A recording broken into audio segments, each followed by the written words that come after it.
Halo, apa kabar peternak entok rumahan semua? Semoga baik-baik saja. Kali ini saya akan membagikan tips cara memilih indukan entok yang baik. Jadi simak videonya sampai habis ya. Memilih calon indukan yang baik sangat ditentukan dari tujuan kita beternak. Ketika kita berternak entok hias, maka kriteria indukan itu harus memenuhi syarat untuk menjadi indukan entok hias. Begitu juga dengan entok pedaging. Ketika kita ingin beternak entok pedaging, maka calon indukan juga harus disesuaikan yang memenuhi kriteria sebagai indukan entok pedaging. Apabila teman-teman ingin memelihara indukan entok hias, maka faktor yang harus diperhatikan yang pertama adalah postur tubuh. Postur tubuh itu harus besar, kemudian panjang. Yang kedua, faktor yang harus dilihat adalah bulu.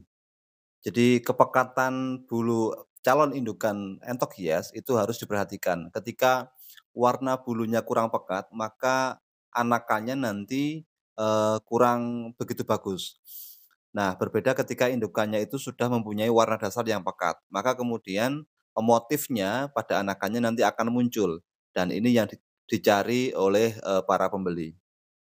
Saat teman-teman ingin membeli calon indukan entok hias, maka yang harus diperhatikan selanjutnya adalah faktor genetis.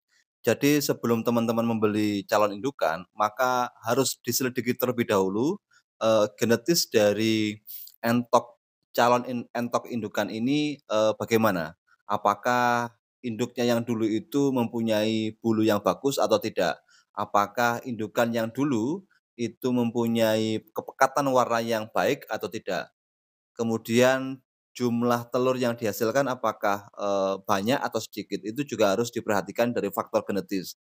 Jadi saya sarankan untuk membeli calon indukan entok hias, itu harus jelas riwayat gennya. Saya sarankan agar membeli calon indukan di peternak, sehingga teman-teman bisa langsung menanyakan riwayat genetis dari calon indukan yang ingin teman-teman beli.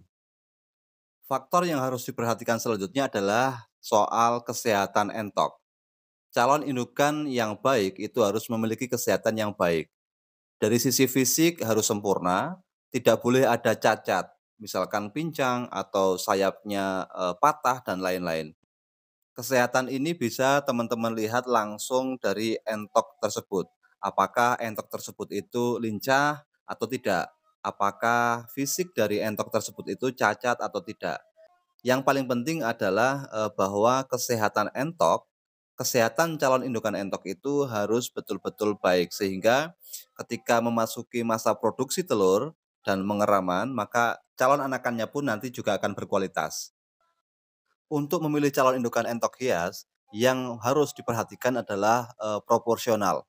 Jadi maksudnya proporsional ini adalah, bentuk fisik itu harus, seimbang antara paruh, bentuk kepala, mata, kemudian leher, eee, besar dan panjangnya tubuh serta tingginya kaki. Sehingga, teman-teman harus, mempunyai feeling dalam menilai apakah entok ini proporsional atau tidak. Misalkan entok yang kemudian badannya itu, pendek, kemudian, tidak panjang, ketika mempunyai leher yang terlalu panjang maka, itu tidak ideal. Maka silahkan teman-teman cari entok yang sekiranya postur tubuhnya itu proporsional dan seimbang. Dalam memilih calon indukan entok hias, silahkan teman-teman memilih jenis yang rambon. Kalau untuk soal, warna atau corak silahkan teman-teman memilih sesuai dengan selera masing-masing.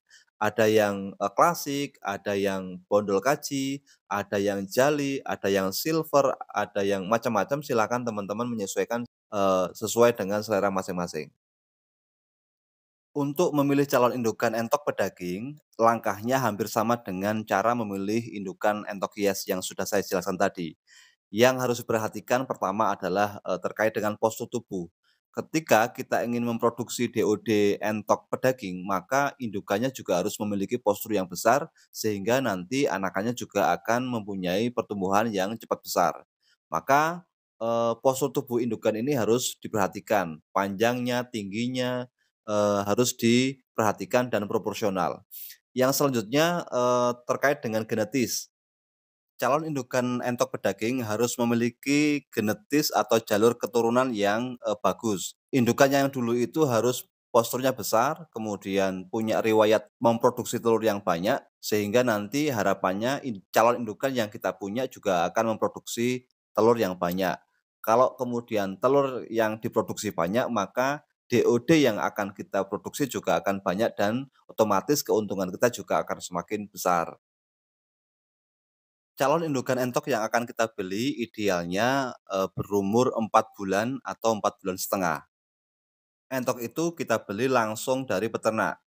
Saya sarankan agar tidak membeli calon indukan entok di pasar, karena kalau kita membeli entok di pasar, kita tidak mengetahui garis keturunan entok tersebut.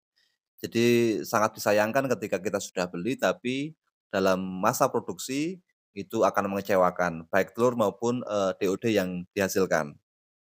Kenapa memilih umur entok yang 4,5 bulan atau yang masih muda? Karena, kita akan lebih mudah dalam mempersiapkan masa produksi telur.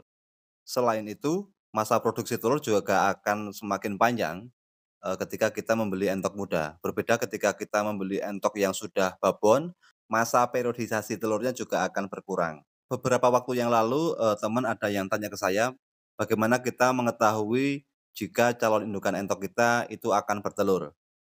Pada video kali ini saya akan mencoba menjawab bahwa ketika entok itu sudah memasuki masa produksi telur, maka, tubuhnya itu akan gemuk ya, ditandai dengan, postur tubuhnya yang, akan semakin gempal, kemudian juga bagian bawah, perut bagian bawah belakang, di bawah tubuh itu juga akan turun ke bawah.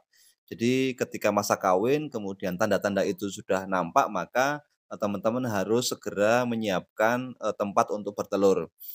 Ketika tempatnya tidak disiapkan, maka entok ini nanti akan bertelur sembarang tempat.